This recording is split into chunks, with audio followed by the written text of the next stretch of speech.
Hello, welcome. It is May 13th, a wonderful little Wednesday afternoon, and here we are on our ops coaches call. I'm Dr. Dave Osborn, joined today with Coach Monica and Coach Jeff. How we doing, gang? So Doing well. How are excited. you? We're great. Yeah, we are so pumped. We're about to, for everyone that doesn't know, it's PLU Nationals this weekend, so we're getting ready to head on over to Seattle after our afternoon session at the gym and then fly out first thing in the morning. It's gonna be great. Yeah, Is How your you ba- doing? came fast. is your bag all packed? No, I'm gonna do that right after this. Wow. That's what I've been doing up until this point. Yeah. I just got done. That's what yeah, I got my bag packed a little bit last night, a little bit more this morning, and then I'll put my keyboard and mouse and everything in it after this, but I've already got all the attempt spreadsheets set out, all the attempts warm-ups written out, all my gym clients, their sessions written out and sent to them, and just about everyone's training for next week written already. Look at us. Look at You're us. far Isn't that ahead. great? I always like the week before like a travel competition because it's like, cool, cool. I worked all day Sunday. And now I'm gonna pull double duty on Monday, Tuesday, Wednesday, Getting get, everything done. getting everything done. Because the last thing you want to be is that piece of shit coach who's posting like an Instagram update, right? Oh, This week sorry was guys, weekend got away from me. Anyone who needs it, just message me and I'll get you your training. Can you imagine? How rude. yeah, all that stuff was started last week, so or this last Sunday anyway. We Nice yeah, job. we don't need any extra stress going into the weekend. Fuck no. We're here to party and lift weights. Yep. How do you feel, Jeff? A lot better today. The last 2 days have been rough since I started. Were you still feeling a lot of fatigue? It seems like it's dissipated quite a bit this morning, like just really tired Sunday, Monday, Tuesday, just like dragging ass all day, like everything I could just to be there for my clients present.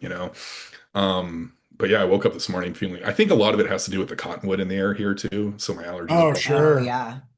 so, but no, I woke up this morning feeling really good.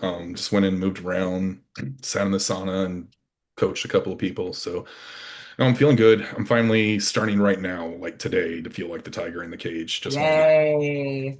I think it's like all the fatigue and everything. That's all I've heard across the board from my athletes competing this coming weekend too, is just it takes a minute to kind of let that dissipate. And thankfully we taper you guys out 3 weeks. Thankfully, we know what we're doing with a taper. Well, I was gonna go in and hit my openers tomorrow morning, so just I need to feel it. I need to make sure I can feel it on my back. Yeah, Yeah, you lose some confidence. yeah, right. Like, oh, you really got to feel it, the week before, I really need the exposure. I Which, was which, actually thinking about just loading up 1,000 and just seeing what it sure, feels and like on just my do a Just static static hold. hold. Yeah, yeah, definitely. Yeah, heavy just a holds. little static Great. hold. Yeah. Maybe a rack pull. I don't Yeah. know. I think what's so great, right, is because we are such great coaches and we have such, a polished training program that our athletes feel confident going into competition that they can hit their numbers and they don't have to try and squeeze a couple heavy lifts into the week of their competition. Right.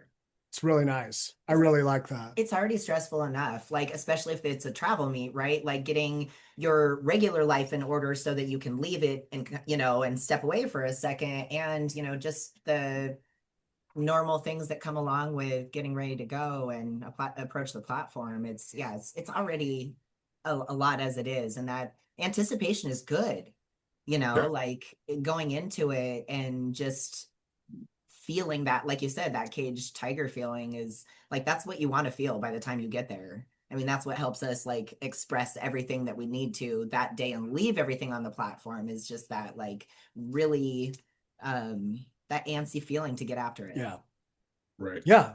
our bodies are really smart, right? And when we have that caged tiger feeling, it's because our subconscious mind and our body are preparing themselves for the insane amount of work that we're going to do at competition over the weekend, right? And it's just the preliminary setup for that, and the body preparing itself to take on that adrenaline, right? And use it effectively in competition and not have it overwhelm us, right? Or give us the shakes and ruin our ability to focus.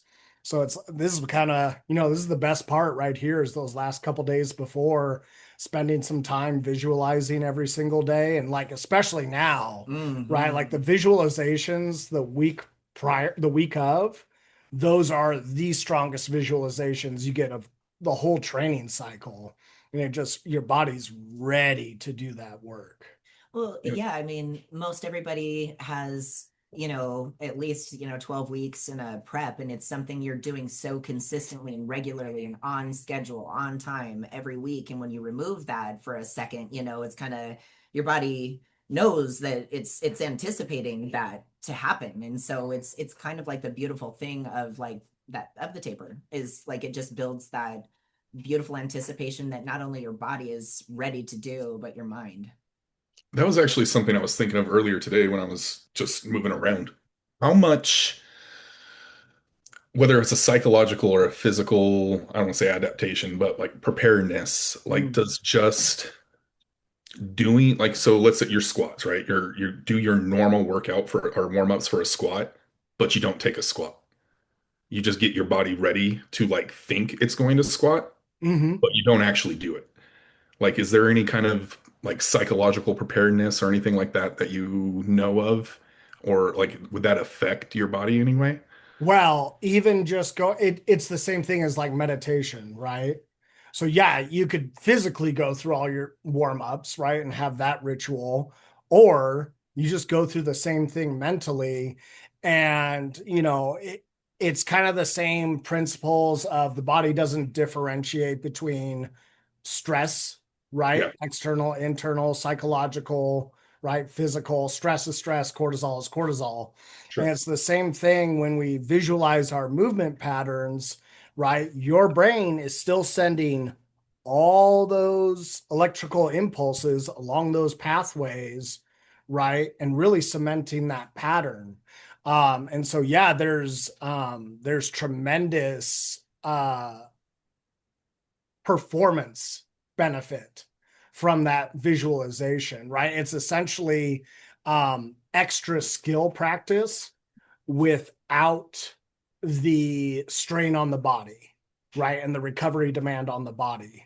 And so it's, the research on visualization shows it just as effective as actual practice of the movement, right? And like, obviously you can't do nothing but visualize, but the mind's a very, very powerful tool when we talk about visualization and the adaptations that occur from it. And so even, it's the same thing. I like to think of it as Pistol Pete Maravich, just Mhm. sitting in bed, right? Right. Over, over, over.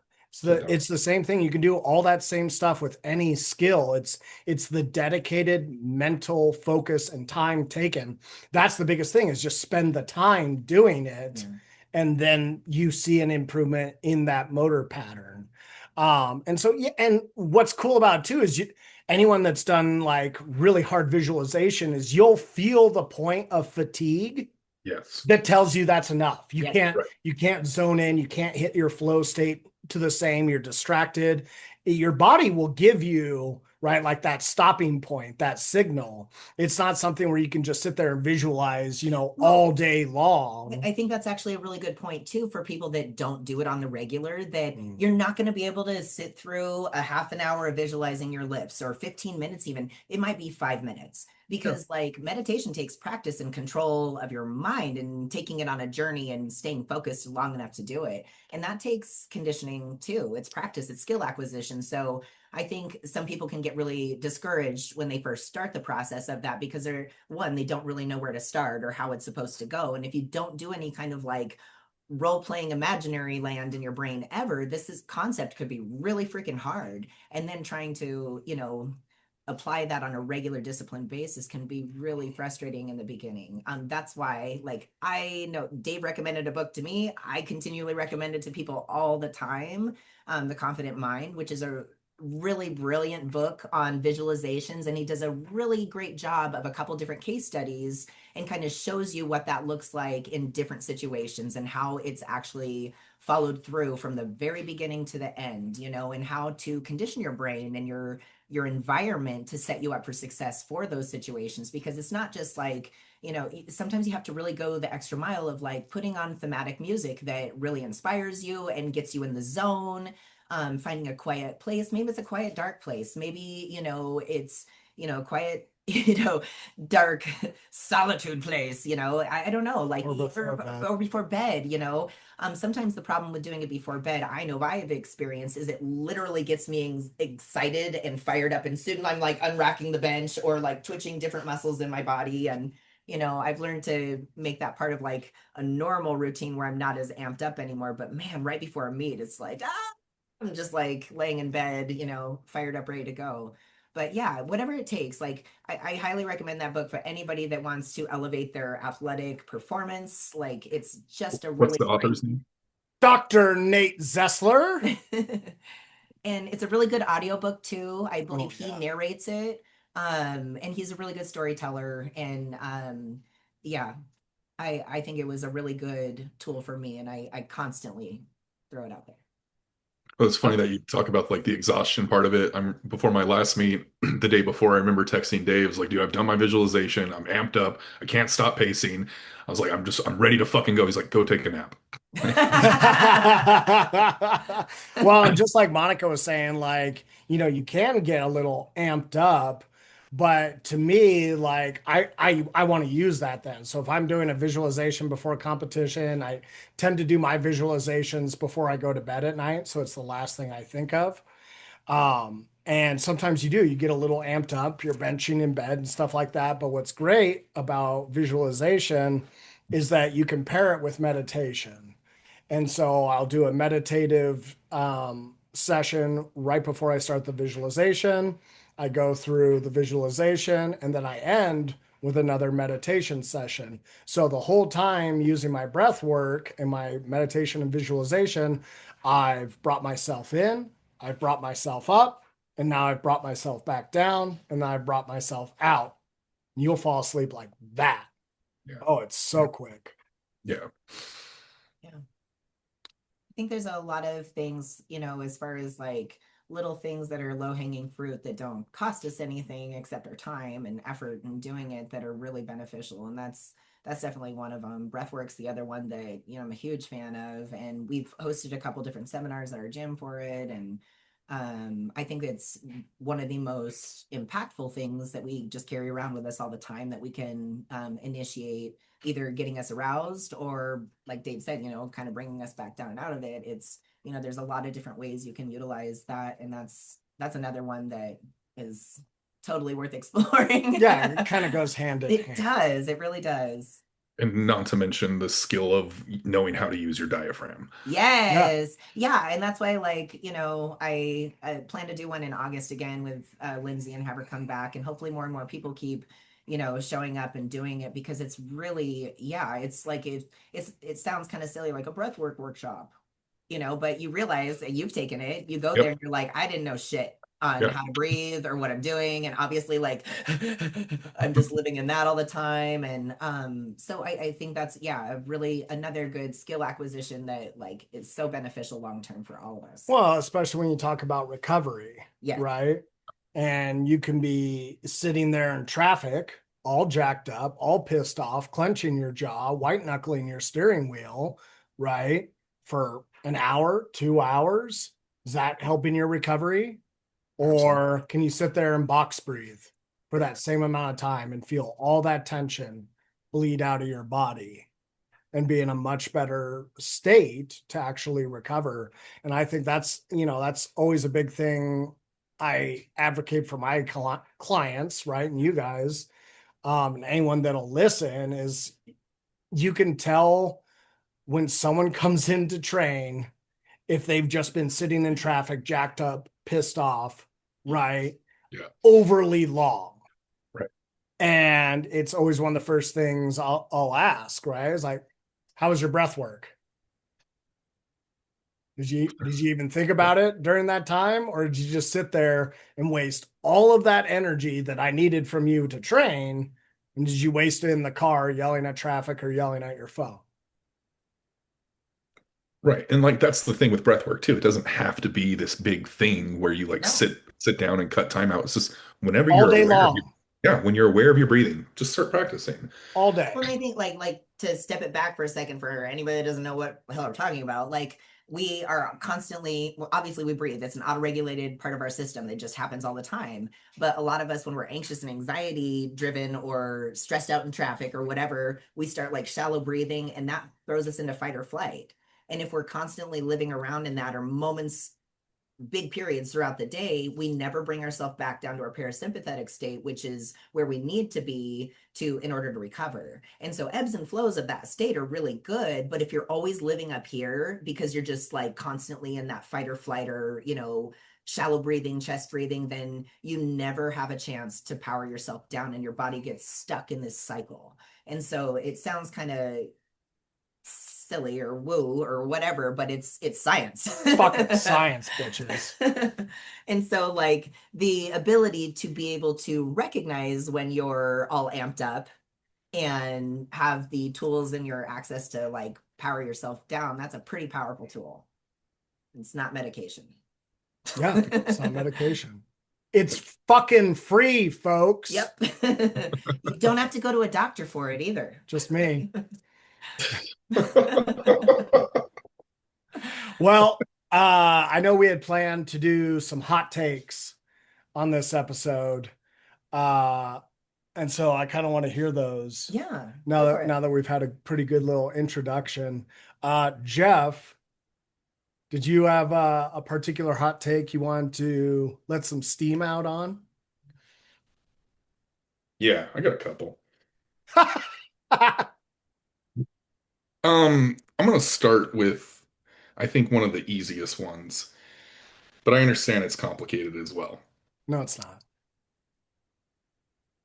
We have in Washington State, we have what, four active federations basically between Sure. PLU, USPA, USAPL, and PA.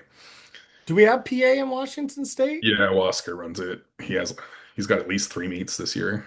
So Oh, okay. yeah, Interesting. Okay. 3 meets. Yep. right. Got it. Okay. So I was in a meeting a couple weeks ago with another, I'm not going to say the Fed or any of that stuff because there's no reason for that. But I was in a meeting with two guys who one of them wants to be a meet director, and they're looking at the calendar and like, when should we have a meet? And they picked sometime in September. So I was looking through lifting casts and everything else that was going on.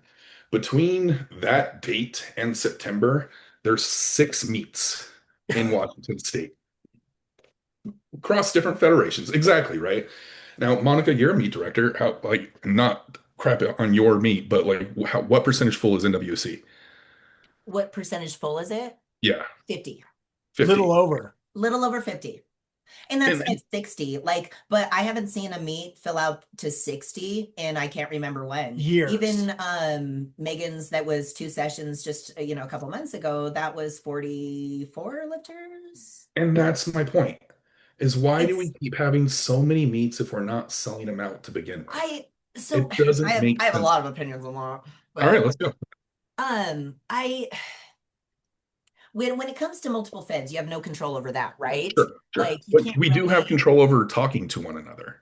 Absolutely, but it's my experience with some of the people in charge or in certain named feds aren't very willing to work with others, as far as like other federations and not step on each other's toes. I think gyms are better about that because, some gyms host different feds throughout the year.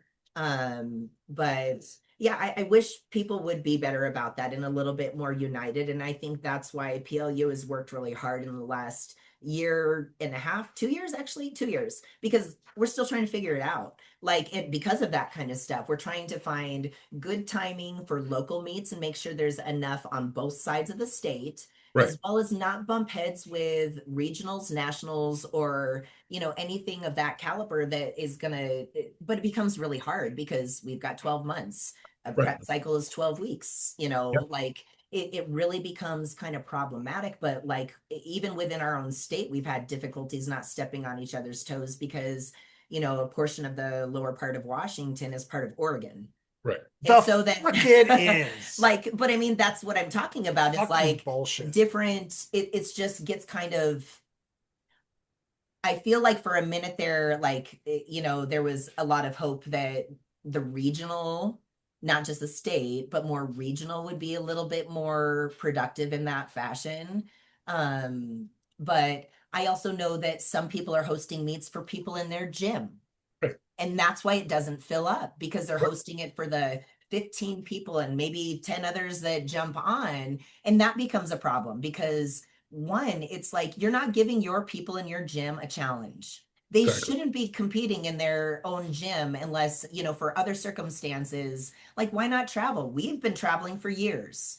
Yeah. We've been jumping over multiple passes for years, hopping We've been on going to airplanes for different years countries. because we're in little old Wenatchee. But, I'm working really freaking hard to change that and try and make it more enticing and more, inclusive as possible, inclusive as fuck, so that like, I can get people worth giving money away at this meet. Like, Yeah. it's kind of like one of those things where it's like we really want people to get outside of their comfort zone and make it competition fun again. I'm getting really tired of having to drive across the state to have lifters compete in a fucking shoebox with crappy equipment that's not competition spec, with overcrowded warm up rooms, with understaffed, right, meets for a competition that's less than 30 freaking lifters. It's a joke. It's a 100%. waste of all those competitors' time. I get it wanting to do a home meet. I don't think it should be mandatory to travel to do powerlifting. I get it. Gas is crazy expensive. There's all these other things. But when gyms purposefully look at, they all know the schedule, Yeah. right? The offenders all know that competition schedule. And they're like, we'll host a meet 2 weeks before this one. Yeah. We'll host a meet 2 weeks after this one. You know what? At some point, you kind of just want to be like, fuck you guys. You're going to be closed in 3 years because you have no atmosphere, you have no training environment, none of you are real coaches, right? Like, you're not going to be around. And I'm not going to shed a fucking tear because none of you tried to give back to the sport. All you did was be selfish about it. All you did was think of yourselves. None of you were doing right by your clients, trying to grow lifters, trying to grow power lifters into lifters capable of going and winning national events, pro events, all that kind of stuff. And that's what you have to think about as a coach for your lifters early on is they have to get used to being able to travel and compete if they want to be good lifters. If you're just out there to, take some 70-year-old lady and put her in a deadlift only meet, right, just for the fun of it, I get that and everything else, right? There's a place for that within the sport, right? But there are way too many coaches sitting on their butts, not helping out in warm up rooms, Yeah. thinking they're mightier than thou, right? And not giving back to the sport and just take, take, take, take, take. I And we all know who they are. Yeah. And it's like, and that's really kind of like being a meet director is definitely a job of like passion. It's not something that any of us make money off of. It's, and it's expensive to put it all together and do it well. And gladly, that's the point. But Right. like, I think it's kind of a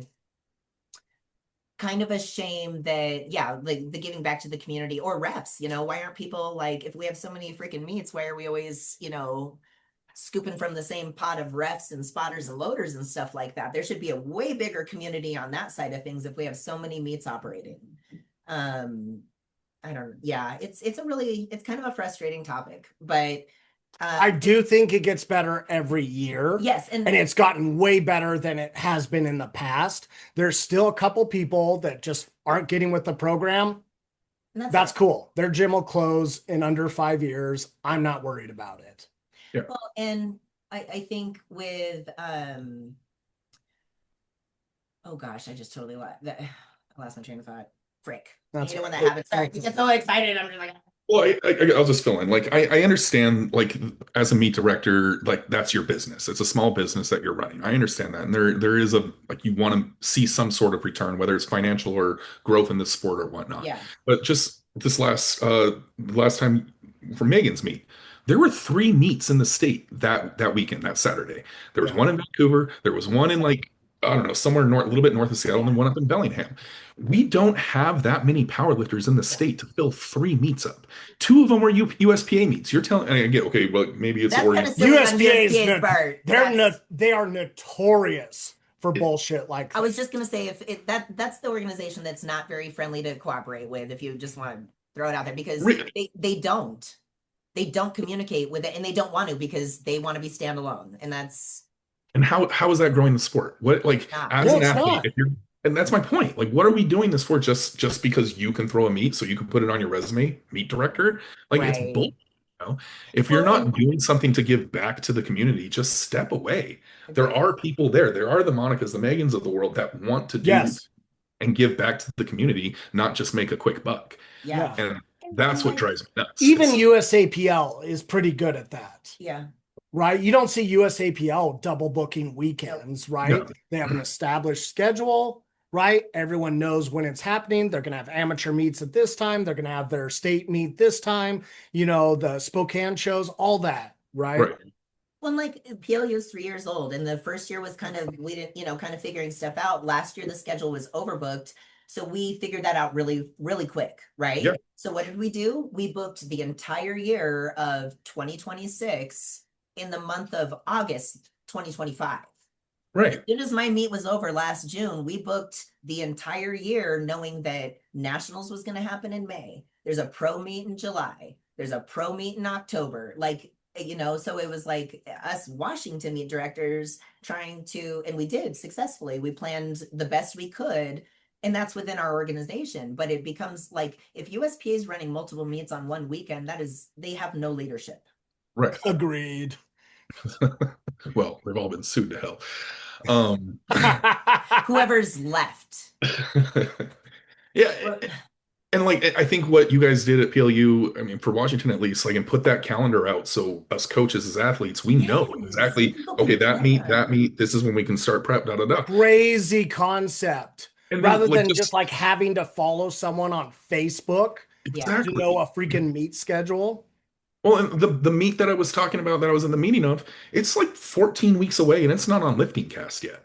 Like, how the hell are you supposed, as a coach, as an athlete, you just need to know the meet director is going to do it to be able to start preparing for it. Like, what are you doing? It's lazy. It's lazy. Because it's lazy. Well, it's lazy, and they're being cheap because it costs money to sanction your meet. And so you're paying money up front to get your sanction done and put it on Lifting Cast. So it's people being lazy and cheap. Well, I wonder why they have to be cheap when they have meets with 18 people. It's like it all works together somehow. That if you just like prepare and like think ahead, none of these issues. Turns out people have a really hard time with that, like conceptualizing that, like, well, for like us, like, this is something I plan on doing for as long as I can, and so like forethought ahead of like each year I'm trying to figure out, okay, this didn't work very well, this did, I'm going to capitalize on this, I'm going to do this better.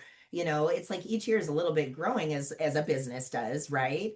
And that's what it should be about. Each year I should be able to take some of the capital of that meet and put it into the next thing, the next thing to make it better. And that's how it goes. That is why I do this.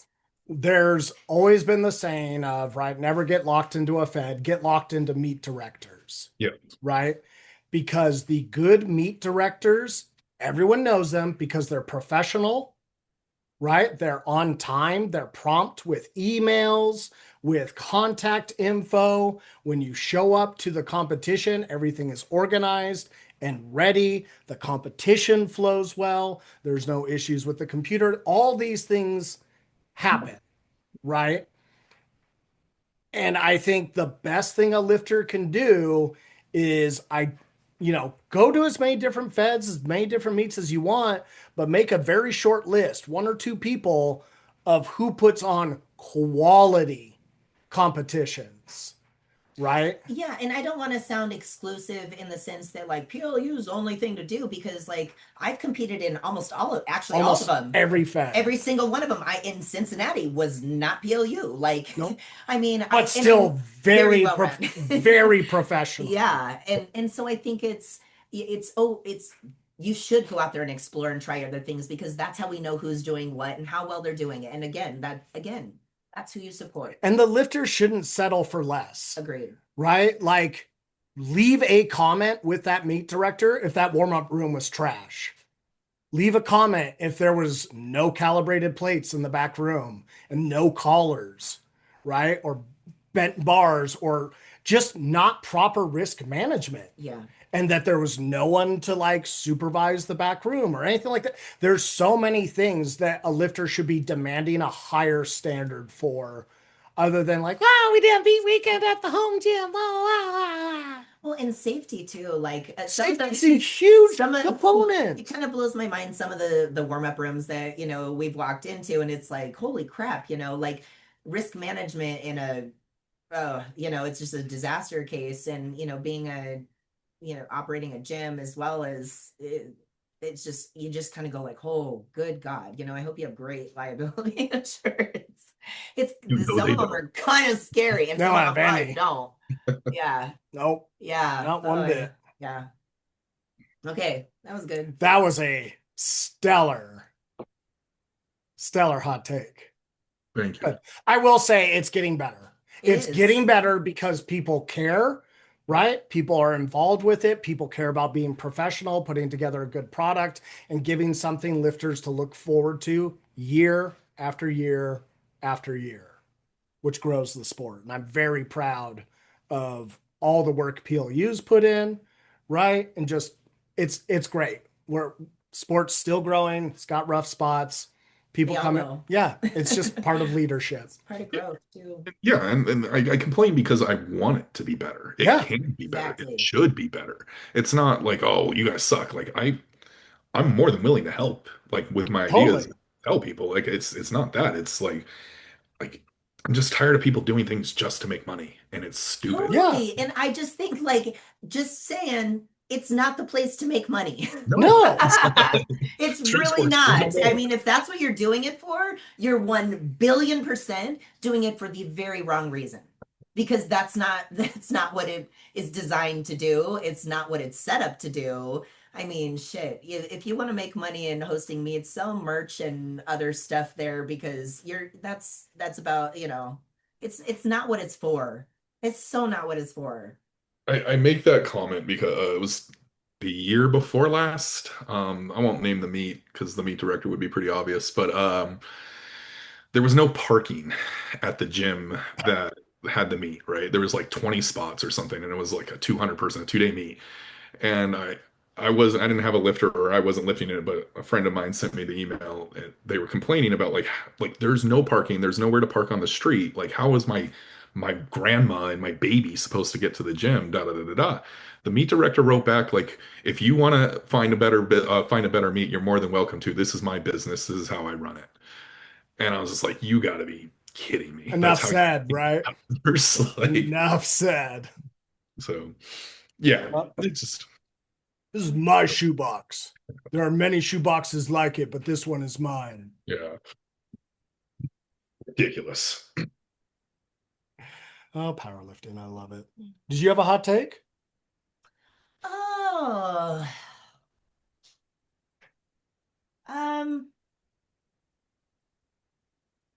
No, you guys keep going. Okay, I'm going to do mine then. I have to go pee, so you start. I'll be right back. I'm sorry. My hot take is I think it's the craziest thing I've ever heard for people to lift their heaviest lift of their entire training block the week before they compete, hit it for a grinder, and then expect to do more at competition day. I think that's the craziest thing I have ever heard. Yeah. Now, you can still hit something heavy the week before you compete. Technically, an opener is around 90 plus percent. That's very heavy. That still totally counts. But to do your heaviest lift the week before you compete and expect yourself to have a ton left in the tank is the most ludicrous idea that's not scientifically founded in any way, shape, or form. And I get it. We have all these different tapering models. We have Charles Poliquin, we have Charles Francis, we have, you know what? One of my all-time, I think Chad Wesley Smith was just a fucking brilliant coach because he could get his lifters to perform on the platform 50, 60 pounds above what they did in competition and smoke it on a fucking third attempt in competition. He did it with Andy Huang. He did it with Brandon Allen over and over and over. Tiny Tiff, right? Over and over and over and over. He understood a peak of being able to build up to an exposure that is heavy, that is going to take multiple weeks to recover from and still have training within those weeks, but to not hit your heaviest lift of the training cycle in training, but do it on the platform. And I think there is a lot of ego wrapped up into it and a lot of lack of self-confidence that causes young lifters, especially, to go way too fucking heavy, way too fucking close to the meat. And it is the hardest thing to have to watch a young lifter hit a 10 out of 10 grinder the week before they're supposed to go compete and hit more at that competition or even miss. Yeah. And have to go more at that competition. Now, I've missed lifts. I've missed squats. I've missed benches. I've missed deadlifts at 3 weeks out. But I've also recovered enough in those 3 weeks to then hit those lifts on the platform, no problem. Shit like that happens, right? And that's the virtue of treating yourself like you're someone strong. Now, I get it. If you have a sub 300 dots, is it going to be that big of a deal? No. But as soon as you get a little bit of fucking strength, a little bit of strong, right? The more work you're doing that week of competition, no matter how used you are to SBD days, right? Multiple within a week and stuff like that, right? There, the need to do that heavy lift so close to competition for confidence speaks to a lack of preparation, speaks to a lack of appropriate peaking, speaks to a lack of appropriate exposure, speaks to a huge lack of mental training and visualization training that a lifter has confidence to execute, right? And feeling that they have to, these anti-taper tapers, right? Oh, just lift heavy and strong all the way into the meat. That's not a real thing. Yeah. That's great that you did it one time and got away with it. Call me back when you do it for a decade. Call me back when you do it for a decade and coach other people for a decade to do that. Let me know how great that goes for you. Oh, wait, it only works on 18 to 22-year-olds one time? It's a joke.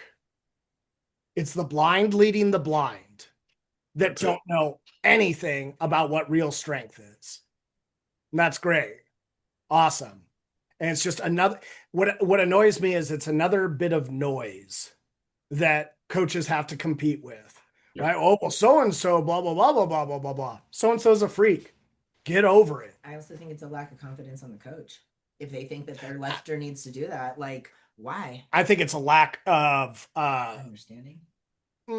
education in the coach, because that coach is probably just copying what their coach gave them. Oh, this works for everyone. Well, works for a certain set of people. And I think that's when you start to see I see it a lot now, right? Like lifters that did great in high school that can't do shit in college, right? Because those coaches only, right? Damn. I mean, Yeah. I've seen world records in high school, not able to do fucking dick all in college. Yeah. What happened? Oh, well, they're at school now and stuff like that. Or their coach doesn't know how to manage fatigue. Yeah. You're telling me you're not supposed to pull 110% deadlifts week after week after week and Hey, expect man. good things to happen? Yeah, max out forever, right? It's max effort. It's West Side. Well, yeah, I mean, to speak to that, there's a guy that I don't train with him directly. He's a newer lifter. He's sub 400 dots. I think he's like sub 350. He's trying. He's not. He works hard. Sure. He's Good. doing right.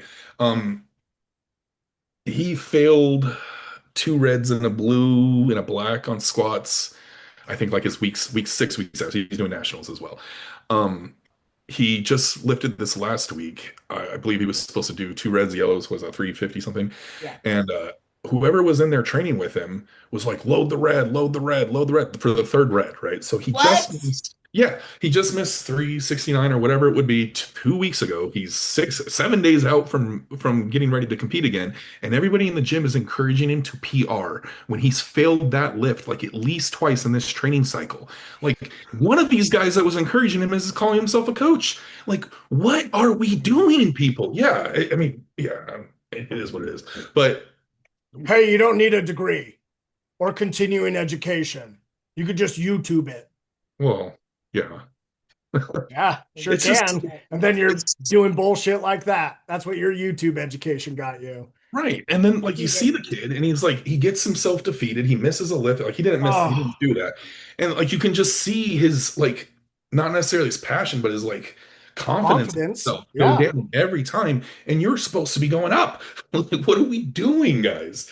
It just and that goes into another one of my hot takes. I have a hot take in Well, that and vein. that turns the caged tiger, right, Yeah. into like the And sad polar bear in the corner that doesn't want to come out. yeah. Yeah, exactly how I felt yesterday. I didn't want to compete yesterday. Today I want to. So it's but okay, go ahead, do your hot take. My hot take is on people wigging out over openers. Oh, that's a good You one. know, is like because and it's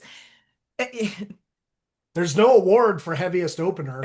yeah, you know, like, oh, I thought I wanted to go here. It's like, well, that's how we get there. You know, that's actually how we get there by how I laid it out for us to go. What is our opener supposed to be like, Jeff? What should our opener be? Something you can easily triple most days of the week.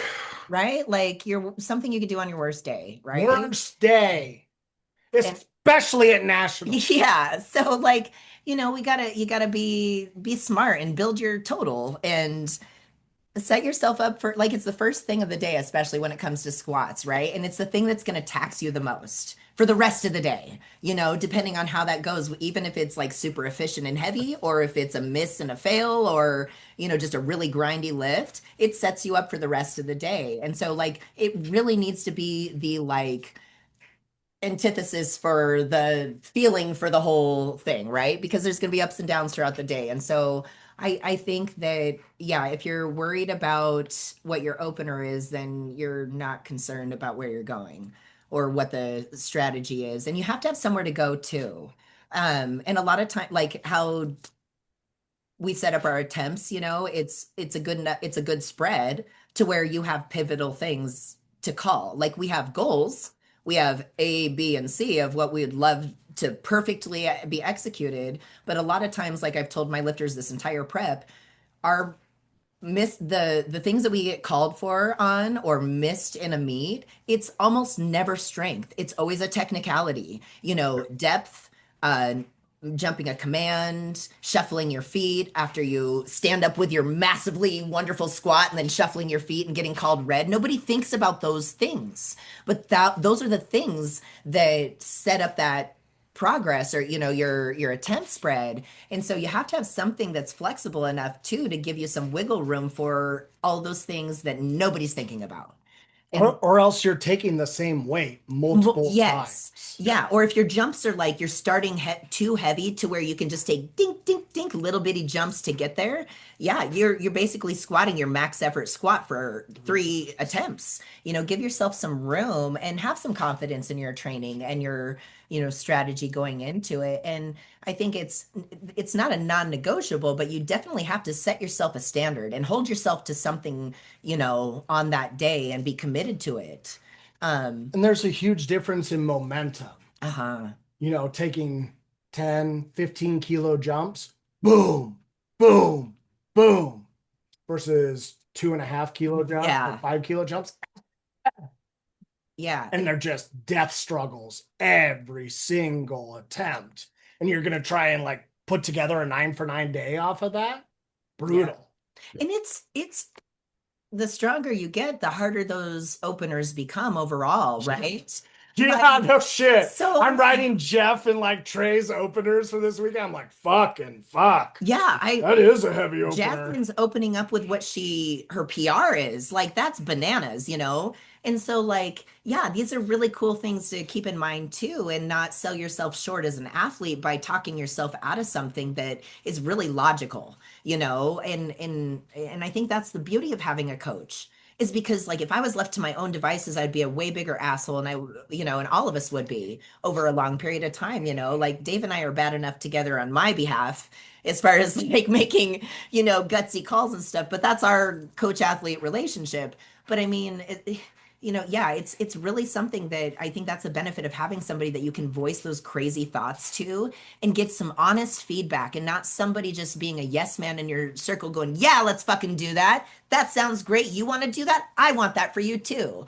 Well, my job as a coach is to, help rein in that crazy a little bit because I'm looking at all those, you clipped the rack on the way back up or you didn't lock it out at the deadlift. Those are all the things that they're not anticipating happening potentially on the platform. And I am. So I think it's like, set yourself up with a really good strategy, good attempts, make that opener something you can smoke. Like just set yourself up for the best day, you know, and not be an asshole and set yourself up for just dink, dink, dink. Don't be an asshole. Yeah. Pretty good mantra in life. Just don't be an asshole. Just don't be an asshole. Yeah, Yeah. Okay, that went way over topic, but that's okay. I liked it. It started with openers. I'm sure people will respond well to it. They will. Did you have a different hot take? Yeah, this will be my last one. Good. This is perfect timing. Yeah, it is, right? I gotta pack. I gotta practice my openers too. I have shit to do. Yeah, you got your static cold ahead of you. Let's go. Um, Stop wearing fucking headphones in the gym. Stop. I'm done with it. Yay! I'm I thought so about this morning in the bathroom.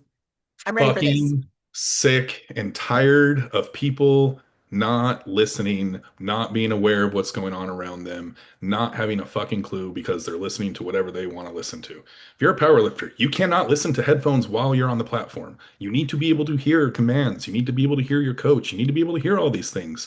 It's the same thing in the gym, man. Like if you're sitting there with headphones on staring at your phone and there's a guy behind you choking to death because he's didn't put safeties up and his bars, around his neck. You're just standing there sitting on the phone and the guy dies because you're too worried about what's going on instead of being aware of what is happening around in your presence while you're supposed to be present. It's if you have a coach and you're paying for a personal training session, take your fucking headphones off. What are I you can't- there for? I can't imagine letting a client. I would Oh, never. I wear don't. I headphones see it. while I you're don't let training it them. happen. But yeah, I would. Yeah, as a coach, what an idiot! What an idiot! What are you doing? Soft. oh, they need to be in the groove to be able to hit the no, like they need to listen. They're here to learn. Like Yeah. what are we doing, man? This is what I was thinking about on that with like We- imagine being in a gym. Well, I'm sure you see this all the time, Jeff, because people wear headphones around you. Watching somebody like huff and puff in their with their sight, and all you're seeing is the external, right? As the the viewer of this shenanigans. You're watching somebody get really worked up. You have no idea what they're listening to. They execute their lift. what would it do for me as an athlete if I got to listen to what they were listening to and be involved in that whole thing? Because at our gym, that's one thing I love about it is like everybody gets to experience the whole moment for that athlete, for that, the whole thing, experience it and feel it. Music's powerful and like share it, share your hype, like it looks so bizarre to me to just be like in your silent little world in that fury and Well, now let's talk about intent and focus within a set. Because you got these floppy doppy over your headphones and you're deadlifting. Now they're falling, they're on the ground. Now your focus is on not crushing your couple $100 headphones. Talk about taking yourself out of the set.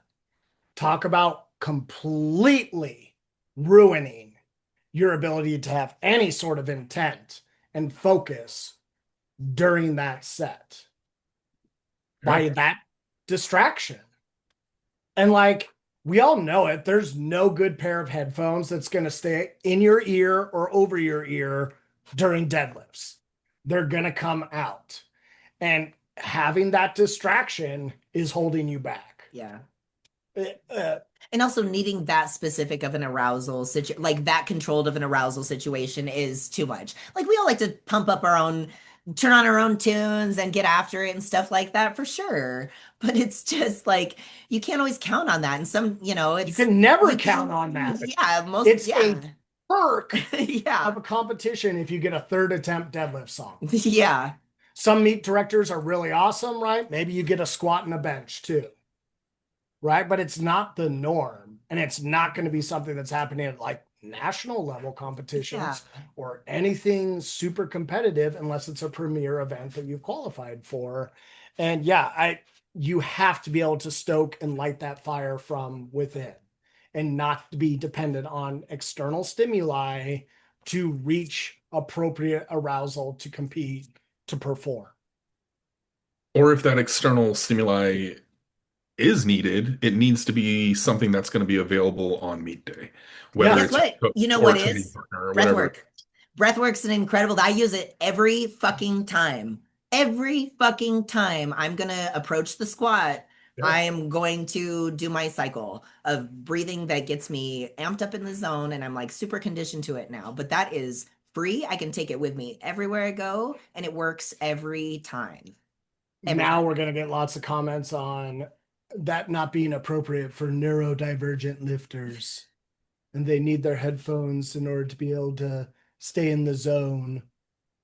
Well, as a coach of a neurodivergent As lifter, someone who's neurodivergent, I would say get fucking better at being around people because you're going to be around them a whole fucking lot.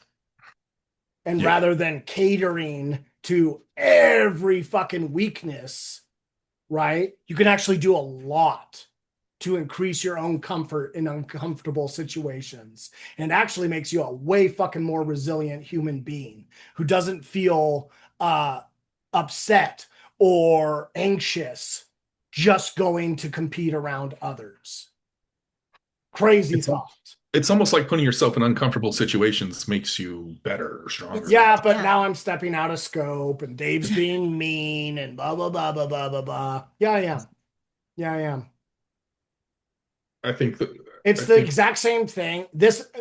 Talk about hot take. It's the exact same thing as coaches saying women specific training, neurodivergent specific training. Yeah, I think it is fucking marketing bullshit that is trying to make a connection with someone, right, based off of whatever it is they deal with, right, to make them feel just special enough that, oh, this is the only person that has that answer, and completely removes any impetus for self-improvement from that person. And if you're a coach who only sells their services based on that, get fucking better. Yeah. I would say the same thing for there's a lot that can be done through nutrition and stuff like that. And I work with men and women, but like I think there's a lot of like soft kitty glove approaches to nutrition when people come to you with goals that are real specific and that's what they want to achieve. And I think there's sometimes you have to be, you're there to be accountable, them to be accountable to you, Yeah. and to hold their, hold them their feet to the fire for what they want. And sometimes I think that, yeah, that's a problem with like that kind of marketing and coaching in general, is like, help regulate your period, or, whatever it is. Like, It's I just lying. think like, okay, It's disingenuine. It's lies. it is. And as Yeah. a woman, like, I hate to break it to you, but that is one thing that we just have to deal with. We just have to deal with it. It's something that we have to deal with. And there's things that we can do to set ourselves up for better dealing of the menstrual issues that we have. But I mean, it's not an excuse or a reason to not. That's all. Just try trying. Just try trying. It's okay. Good. Did you try your best? Awesome. All I wanted for you. All we want. Great That was show. a good rant. Those were good takes. Yeah, we don't usually rant like that. We don't. We usually try and hold back. But it's the week before competition. Yeah, Let's fucking get it out. So let's just fucking get it out. Let's go fight it out on the platform and we'll find out who's right. Bitches can't hear shit under 2K. You know what's funny is like there's a lot of teams at nationals. There's 9. Yeah, it's cool. We actually have like people to compete against. It's cool. Is there like a team? I mean, we're award? gonna win probably. Coming. What's Well, just kidding. I What's the haven't even team looked. award? Is it just a trophy, or I have no idea. Maybe it's just so you feel good I think inside. it's all the other teams have to get an ops tattoo on their fucking forehead. one of our faces? Yeah, Which one? They'll never know. they'll never know. You have to draw out a hat. I'm just being insanely optimistic. I haven't even looked at anybody or anything. I'm really proud of everybody's hard work, and it's been really exciting to, watch my lifters and listen to all the good stuff coming through, Dave's side of things. And yeah, what a fun thing that we all get to do. Professionally. Yeah, it's really cool. And we have bonus coaches coming. Like, how freaking cool is that? Like, none of us have to sweat at all. We've got so much help, and like good help. Tanaya and Kayla coming with us, and I feel very fortunate. Shout out to Tanaya and Yes, that are so awesome. We Guys, couldn't do this fucking without you guys. rock. So thankful. Like, how cool. How cool. Yeah, It's gonna be I'm really stoked. good. Good job. Exciting. Cool. I think that should conclude our May coaches call. Sounds good. Fucking love it. I Well love done. it too. All right, Jeff. We'll see you tomorrow. See you tomorrow, brother. All right, guys. Have a good day. What time are you going to take? Bye. What